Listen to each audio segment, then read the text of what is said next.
Shalom Bachash. Qu'Akadosh Baruch Hu vous protège, vous donne la santé, Bracha V'Atzlacha. Aujourd'hui, nous sommes dans les meilleurs moments de la vie de la Emouna, se renforcer dans la Torah et les histoires des tzadikim. Alors je vous raconte une histoire de ma jeunesse. Quand j'étais jeune, je ramassais toujours de l'argent. J'allais de magasin à magasin et j'allais dans les bars, au Mellah. Et comme mes parents, vous savez, dans mon sang, il y a l'ADN d'aider les pauvres. Tout le temps, j'ai entendu mon père, mon grand-père, mon arrière-grand-père, mon arrière-grand-père, qu'ils aidaient les pauvres. Donc moi aussi, j'étais comme ça. Donc, c'est ce que je faisais. Un jour, je suis rentré dans un bar, le bar de David Maman, Zechrono Lebracha. Et je suis parti chez une table qui jouait les cartes. Il y avait un, que Dieu repose son âme en paix, M. Malka. Il était un chauffeur de camion. Et je lui ai demandé la tzedaka. Et il était en train de perdre. Donc, il m'a donné une gifle. Va-t'en d'ici. Je n'ai pas admis. Je lui ai dit, si tu ne me donnes pas une pièce trop et puis tu vas encore perdre. Alors là, il a couru derrière moi et m'a tabassé de coups. Bon.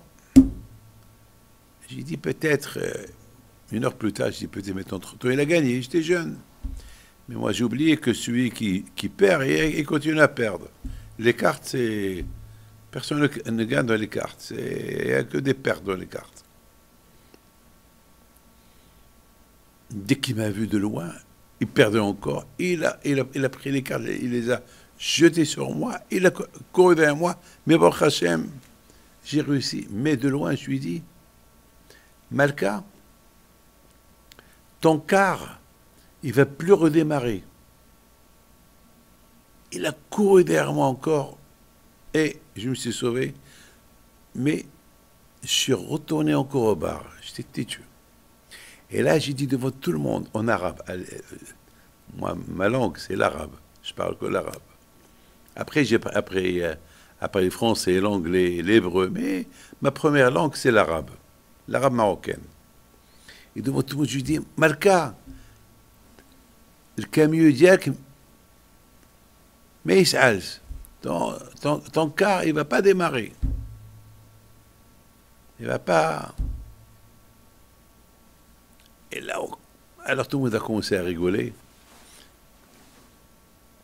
Le soir, il devait partir à Casablanca. Le car n'a pas démarré.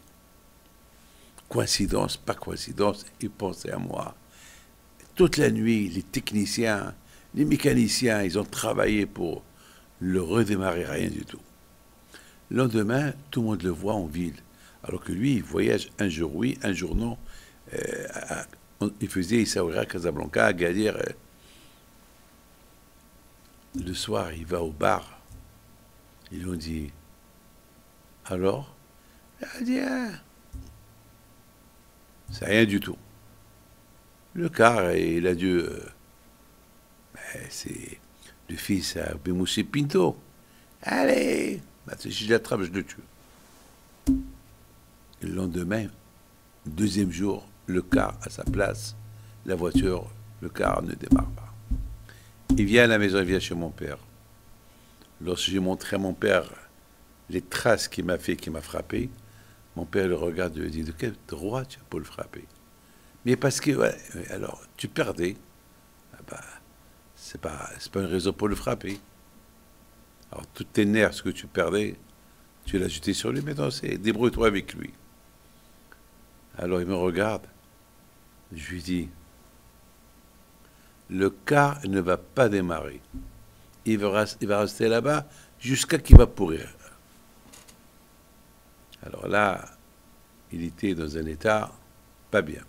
Il dit, bon, on s'arrange. Je te donne un peu d'argent. Il dit, non. Ce soir, j'irai au bar et devant tout le monde, tu me demandes pardon et tu vas dire à tout le monde de me donner un peu d'argent. Et toi, si tu me donnes. Bon, il a avalé, ça veut dire qu'il va perdre encore la journée. Et le soir, je vais au bar, tout le monde qui m'attend. Alors, je lui dis alors, il me donne un peu d'argent. Je dis, c'est tout. Ah, il veut que nous tous, on lui donne quelque chose. Parce qu'il doit aider une famille. Alors, tout le monde m'a donné, je sais pas, à l'époque, on se contentait, n'importe quelle pièce, toutes les pièces, ils avaient une valeur. Tout le monde était pauvre. Alors je lui dis, alors mettons bien, on va aller. Mais à une condition. Je veux que tu me fais un tour à Essaouira. Je suis jamais monté dans un car. On arrive. Babtkala. Babtkala, c'est à côté du cimetière de Rabbi Pinto. Et alors je suis monté sur le car. Je pouvais voir la tombe de Rabbi Pinto. Et je lui dis, Rabbi Pinto, sa tombe. Je la voyais de. Alors je lui dis, alors, tu ne démarres pas. Il était pâle, il tremblait. Jamais j'oublierai. Et le car, il a démarré. Alors, 2 jours, le car, il était stationné. Il m'a fait un bon tour. Et après, on a fait la paix. Ça, c'est le kouah d'Aïmouna de Tzadikim. L'Aïmouna de Tzadikim, elle est en nous. Que le bon Dieu protège, au Amen.